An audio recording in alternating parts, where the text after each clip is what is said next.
Real good? All right, here's my ID. All right, here we go. All right. Hello, everyone. This morning, I got up, like usual, I got dressed, and I took off for work. I zoomed by a bunch of morning rush hour traffic, had a cool breeze in my face, and I even got my exercise in.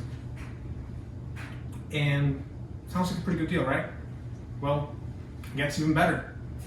According to recent research, I also lowered my chances of early death by almost 50% just by simply choosing to ride my bike to work instead of choosing a car. Now, today I come to y'all to talk about 3 points about commuting by bicycle. The benefits, the roadblocks, no pun intended, and also what can be done to improve the situation for commuters by bicycle here in the United States. Now, I personally ride my bike to work as often as I possibly can, and I've also done extensive research in health and transportation, and I gained some pretty significant insight on what it's like for the average American to ride their bike to work. Now, first of all, there are huge benefits health-wise to be gained from commuting to work on a bike. The British Medical Journal found last year, with a research paper that was done over almost 2 decades, that biking to work can reduce your chances of early death by 47% and your risk of cancer by 51%. Now you might think, well, I might just get this from exercising regularly, right? I mean, that's what biking really is. I mean, all you do is you exercise. But this research also took into account the people that commute by car and do exercise at home.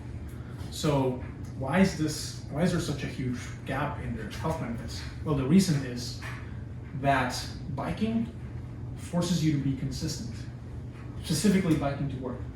If you want to get to work, you have to do the full commute. You can't just ride halfway there and then say, oh, well, I'm not going to do the last part, it's really hard. You actually have to cycle all the way there. Whereas a lot of people that do exercise after work instead of doing it to get there and come back, they often overestimate how much they work out, or it's just easier for them to just skip out on working out. So they might think that they are benefiting their health as much as a bicycle commuter, but it's not really that close. Now, the same study also found that, the same study also found that people that commute to work on a bike have a 20% lesser chance of actually needing mental health or mental health related medication for things such as depression or anxiety. That's a pretty huge number, actually. And it goes to show just how much biking can really reduce your stress. Speaking of stress, biking is also a lot more monetarily efficient than driving a car to work.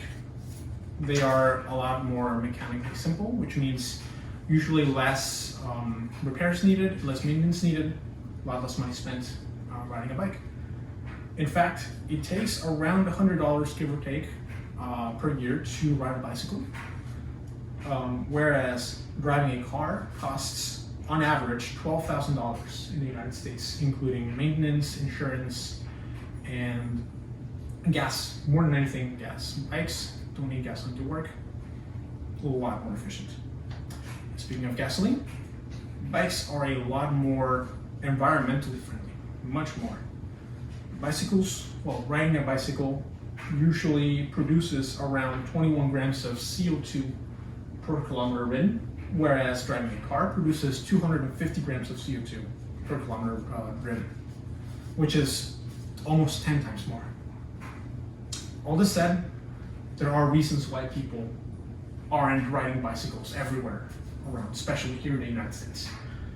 There is very little to no infrastructure in most cities, and they're also mostly built around cars, which means long distances, little to no bike lanes, no real bike storage, and also no showers, because let's face it, nobody wants to work while sweating.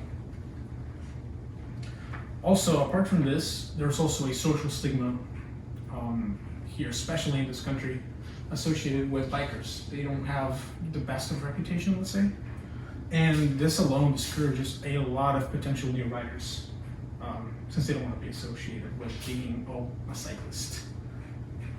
Now, even for those brave riders that do venture out every day on their bicycles, it's not really very safe for them out there. In fact, in the United States,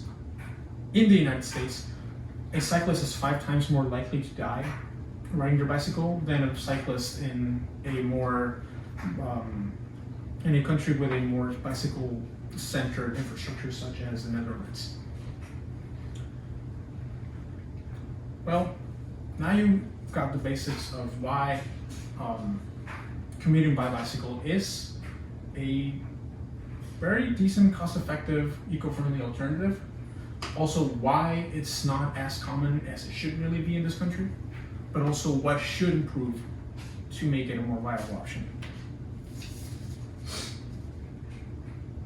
Now, for a lot of people, biking turns into a health thing specifically, or a lifestyle, and me included. But even for those people that aren't really interested in all that, if you're ever annoyed at the traffic on the way to work, or appalled at the gas prices, take a look in the garage, because your solution might just be getting out there. A more effective, cost-effective, more environmentally friendly solution that is not only better for your own quality of life, but for others as well. Thank you.